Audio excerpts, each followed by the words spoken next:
এবার চোখ রাখছি পশ্চিমবঙ্গের দিকে। পশ্চিমবঙ্গে ধর্মীয় ভাবাবেগ নিয়ে এবার শুরু হয়েছে রাজনৈতিক খেলা, এমনটাই অভিযোগ। কারণ সাম্প্রদায়িক উস্কানির চেষ্টা করছে একটা অংশ, আর তার জেরে এবার পশ্চিমবঙ্গের দক্ষিণ চব্বিশ পরগনার কুলপি সিংহের হাটের মোড়ে এক হনুমানের মূর্তি ভেঙে চুরমাচুর করা হয়। আর সেই মূর্তি ভাঙাকে কেন্দ্র করে এলাকায় তীব্র চাঞ্চল্য। সকাল থেকে উত্তেজনা দেখা যায় এলাকা জুড়ে। সনাতনী হিন্দু আবেগের উপর ধাক্কা লেগেছে বলেই এলাকার হিন্দুরা তারা দাবি করছেন। তবে তাদের দাবি যে সিসিটিভির ফুটেজ দেখেই দুষ্কৃতীদের না ধরলে তারও বড় অপরাধ হবে। গঙ্গাসাগর মেলায় ভিআইপি গাড়ি থেকে আরম্ভ করে গঙ্গাসাগর মেলায় যে দোকানের গাড়ি সহ বিভিন্ন চলাচলে একেবারে বন্ধ থাকায় সিংহের হাট থেকে দুদিকে প্রায় 2 কিলোমিটার গাড়ি আটকে থাকে। এবং জানা গেছে যে গত কয়েক মাস আগে সেই কাকদ্বীপেই কালী মূর্তি এবং মন্দির বাজারে দুর্গা মূর্তি ভাঙারও অভিযোগ উঠেছিল। তাই এই নিয়ে দুবার এ ধরনের ঘটনা ঘটেছে। এই ঘটনায় কিছুটা হলেও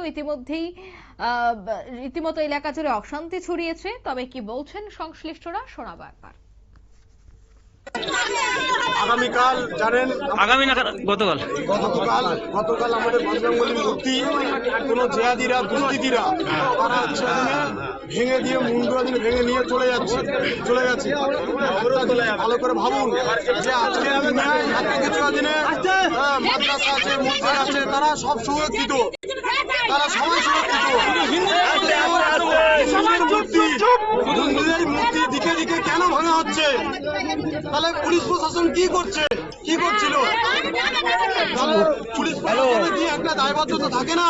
রাস্তার মধ্যে তুলে নিয়ে চলে যাচ্ছে, এইগুলো ঠিক মসজিদ যখন তৈরি হয় তখন হচ্ছে। আমার বক্তব্য হচ্ছে আজকে ভোর 4:40 পর্যন্ত এখানে সিভিক পুলিশ গার্ডে ছিল।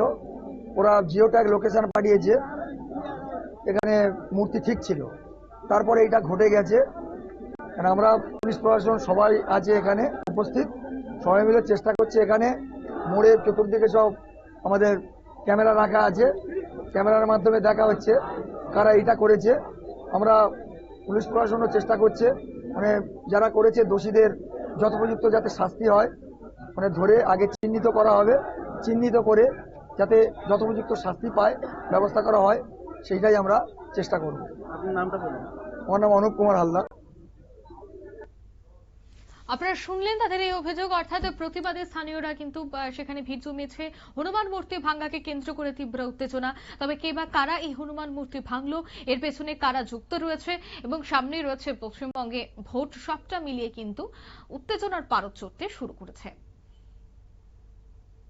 নিয়ে নিচ্ছি ছোট একটি বিজ্ঞাপন বিরতির সঙ্গে থাকুন।